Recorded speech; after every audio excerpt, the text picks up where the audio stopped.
Ms. Martin. Thank you, Chairman Baines. As you all recall, the SPOS committee met and proposed many different projects as a part of our most recent SPOS, one of which was a Westside Youth Facility. That is a project that is still on that SPOS to be funded. It is true that the Boys and Girls Club had worked with the county earlier to work in that particular Westside Youth Facility. However, there are no leases, no MOUs, or anything that ties the county to the Boys and Girls Club as far as our financial or legal commitments. The county can decide how they would like to handle the SPOS project. Whether the county wants to continue partnering with the Boys and Girls Club, or the county has other options that it may pursue. But this is something that I believe we are already over on our funding for this SPOS. I think she said 10-something million, so there is money there to work on this facility. I've received a few questions about, well, how does it work with SPOS dollars and something like an entity like the Boys and Girls Club? We can't just give them things. Well, that's where the difficulty in SPOS lies. In those scenarios, what you do is that you partner with an entity and they essentially lease back the county's building. So the county builds a building and says, hey there, ABC Club, you can be here for some negligible amount of per month because it's for the community good and the community growth and safety. So that is how these transactions occur. It is not abnormal to have such transactions. So now the ball is in the board's court to determine what they want it to look like at this youth facility and different ideas of how to best serve that part of the county. I will answer any questions you all have on SPOS or SPOS related to this. Any questions, commissioners? Commissioner Sanders. I guess so. Mine is more so a comment. I just want to make sure this is for the record. I have no idea why some of the citizens that came here tonight to think that I, Elena Sanders, was trying to dismantle the Boys and Girls Club. The Boys and Girls Club is a separate entity from the county. There are $495,000 that each commissioner is given from the SPLOSH to put in their community. The citizens expressed what they want. If you go on the Nextdoor app, if you go, we did actually a focus group, and the focus group, I want to make sure I correct Ms. Rodriguez, was with teenagers, so you wouldn't have been invited to that one. So it wasn't a. Hey guys, we don't do that. So the focus group wasn't based on that. It was a group of teenagers that expressed what they wanted in the community, and the Boys and Girls Club did not provide that. It did not provide what we needed for the generation Y and that generation Z. When I sat down and researched the Boys and Girls Club, because I'm an educator as well, the Boys and Girls Club is a great and wonderful national program. Generation Xers, baby boomers, has successfully come through that program. But when you're dealing with Generation Y and Generation Z, which is our technology generation, we have to do more. When I researched those programs, and this is why it came about, why the citizens wanted something bigger for the community, that's something that actually would cater to our youth. One of their programs was yoga. How many of you know a teenager is going to sit still and do yoga? Yoga is great. I'm a fitness professional. But how many of you know that? One of the programs was STEM. Now we have STEAM, which includes the arts. So you left out a whole bunch of students, the arts, but it also focuses on architectural. It focuses on, it focuses on aeroscience, which means you left out the doctors, the technology, those who are in math. All of that was left out of that program. It had a kids zone where it helped the kids with their homework. The programs are antiquated. It has nothing to do with not wanting the Boys and Girls Club and community. Lastly, the Boys and Girls Club is sponsored by 88 Fortune 500 corporations, money that the county cannot even get their hands on. The major leagues, Samsung, Coca-Cola, Microsoft, the WWE, Worldwide Wrestling. These are companies that sponsors The Boys and Girls Club, where they can get funding. Also, you can go look at this on their website. Lowe's also gives them assistance to build. The other issue was they were partnering with the school system to find land. And as I spoke with our county manager and some others, they could not find the land.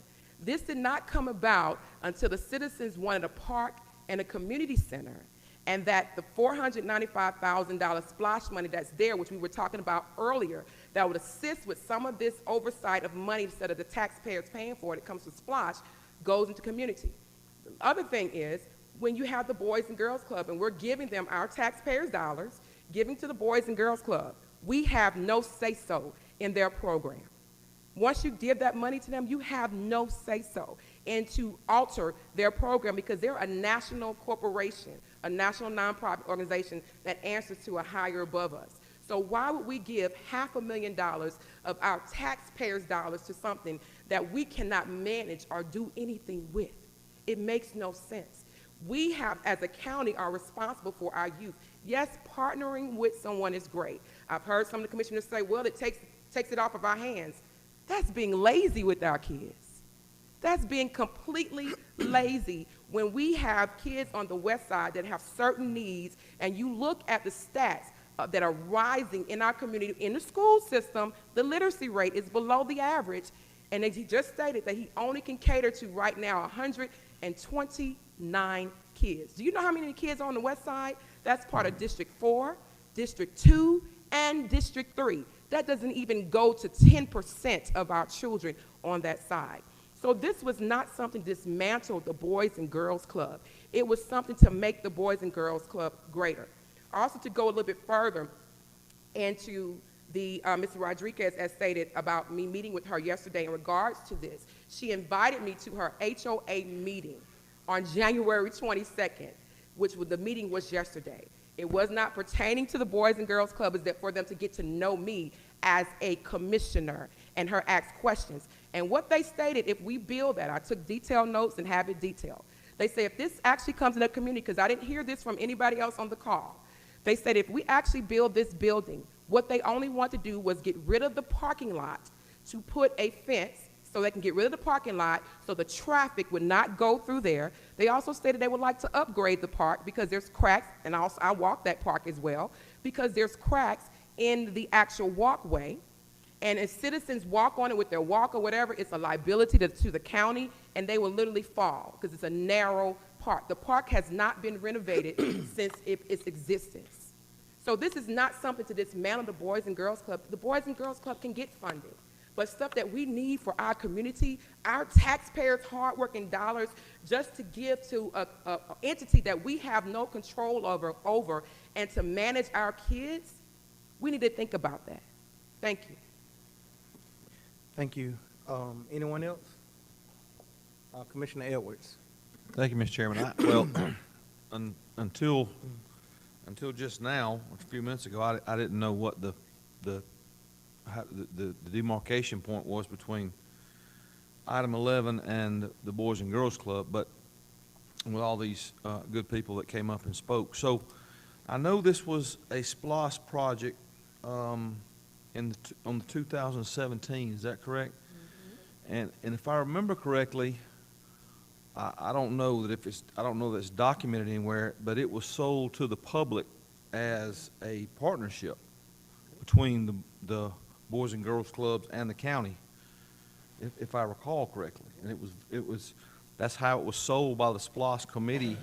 I actually made the list for the SPLOS committee and then advertised to the public, if I recall correctly. So if we break that partnership, what does that mean in terms of are we breaking our word with what we intended to do with this money?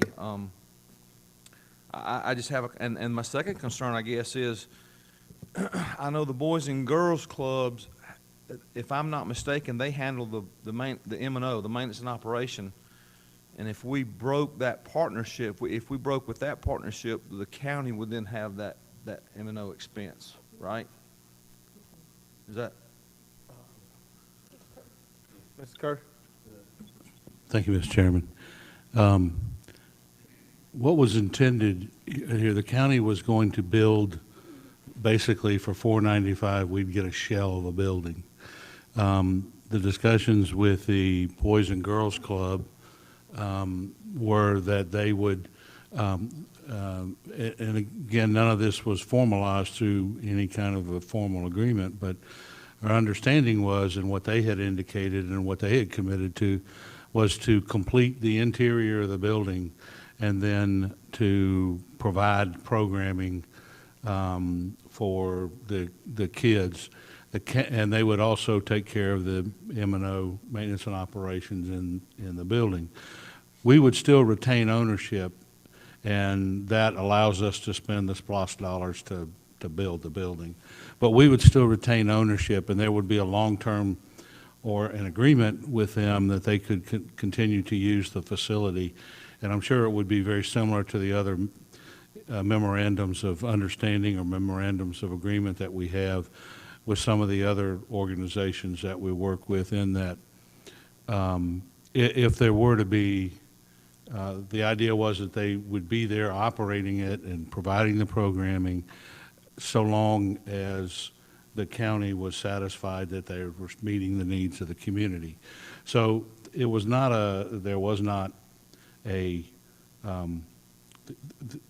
the agreement committed us to allow them to use the building and all, but we still had some control in the sense that with every agreement there are always opportunities for, if one side or the other is not pleased with the outcomes, that they can take steps in order to dissolve that agreement. So we would not be giving them the building. It would still be our building, and you know, and if we saw a better use for it sometime in the future, then you know, obviously that would be part of a discussion. But anyway, to answer your question, it was part of the SPLOST. It was, as I recall, that there was quite a bit of discussion, and there was, it was, the general understanding was that it would be the Boys and Girls Club, except for the fact that there had not been any formalized agreement with it. We have been working with the school system to try to see if we can't work out a land swap with the school system. We haven't been able to quite nail all that down yet, but we have talked with them about two properties. This site, actually, Fairview Park, would be an excellent site for it if those did not work out. So, And the last part of my question was, do we recall the exact wording on the ballot, the voting ballot? I mean, how was that addressed? Westside Youth Facility. yeah, Say that It was on again. there. Westside Youth Facility. Yeah. Thank you. Commissioner Mason, and then Commissioner Sanders, and then Commissioner Henderson. Thank you, Mr. Chair. And I guess this is a question for Lloyd. I know last year we kind of discussed finding a location where we could build a West Side facility so that the Boys and Girls Club could actually move into that facility and provide the staffing and the programming at that facility. So have we solidified anything as of yet? And if not, like, do we know how much time we're looking at?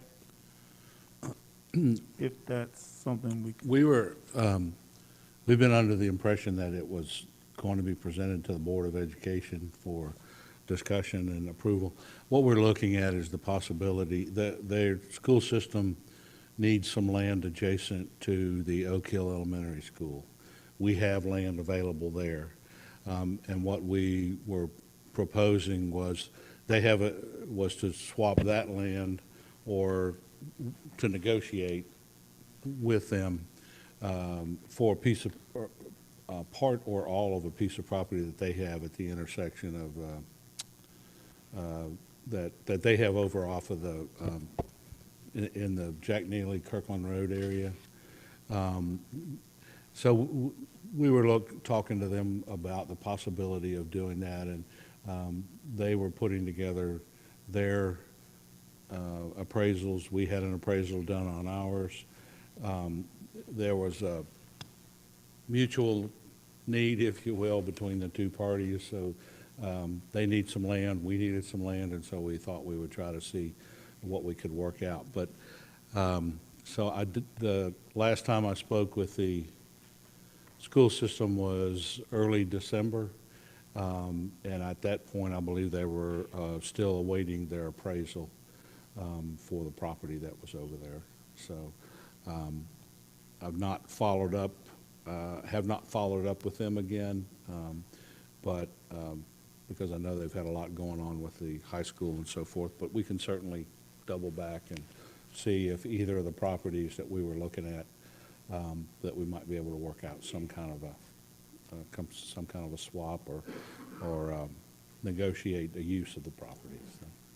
And to follow with that, have we looked at, because I know this is, we're really looking at District 3, where now the temporary Boys and Girls Club is actually in District 2. Have we actually done a survey of all of the county-owned county-owned land in District 3 to see what all of our options could be? So have we actually done that as well?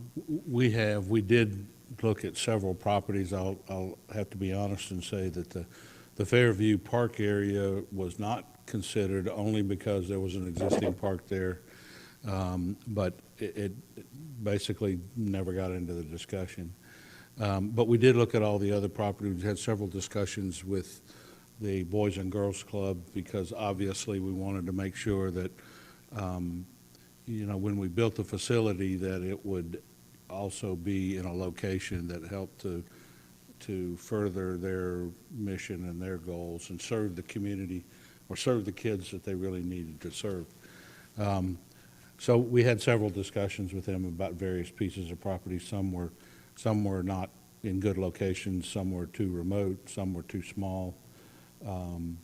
And so that's why we started looking at the possibility of maybe partnering, so to speak, with the schools to look maybe for some property that they may have that was being underutilized.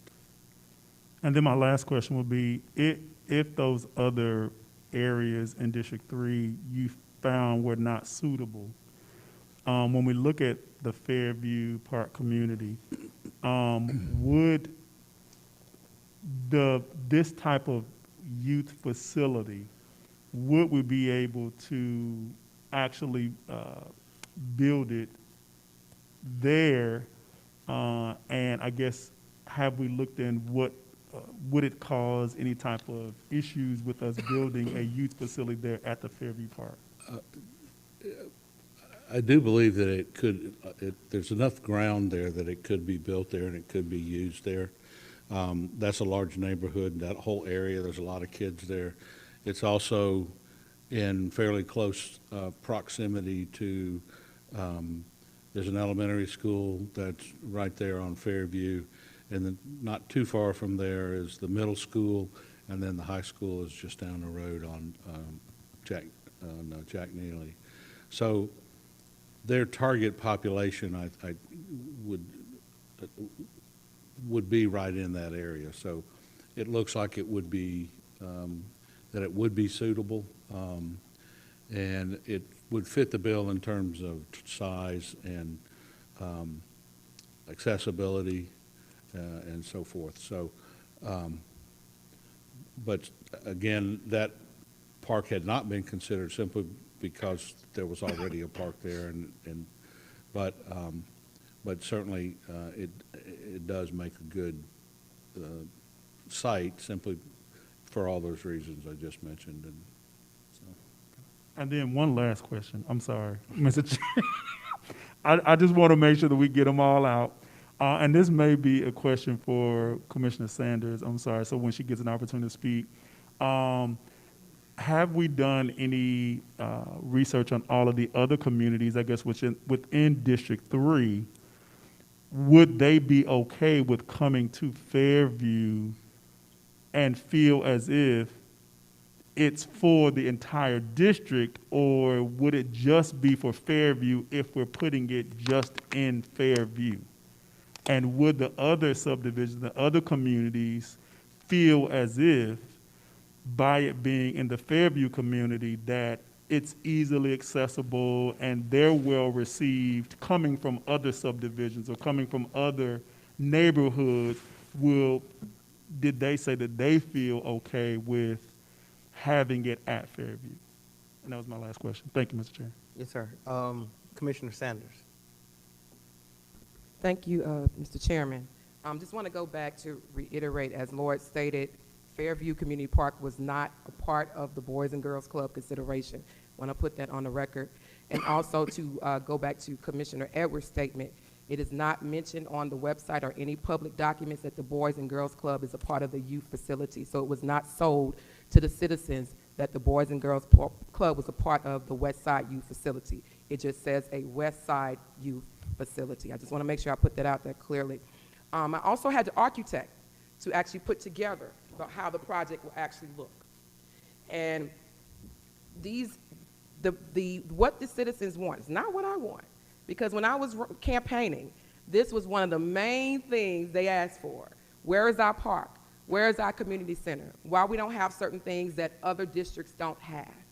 And so as soon as I got in office, that was the first thing they asked on the agenda. I have also spoken to various subdivisions and gone to their HOA meetings as well. And that's why I always put on, I have a group on Facebook that consists of District 3. I have some of the HOAs invite their members. Everything that I do, I share. I'm very transparent. Everything is on that page.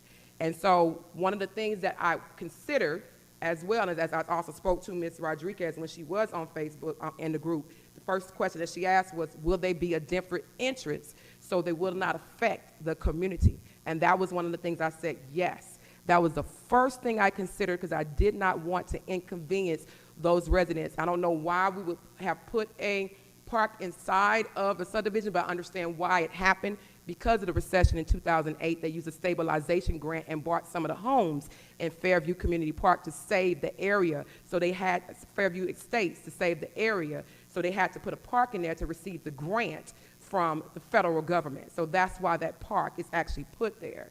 And so one of the things that I definitely considered was the different areas, and I also talked to Ms. Rodriguez because she gave me some different entrances to the park that it would not inconvenience the residents. So that's one of the main things. So the residents are aware of it.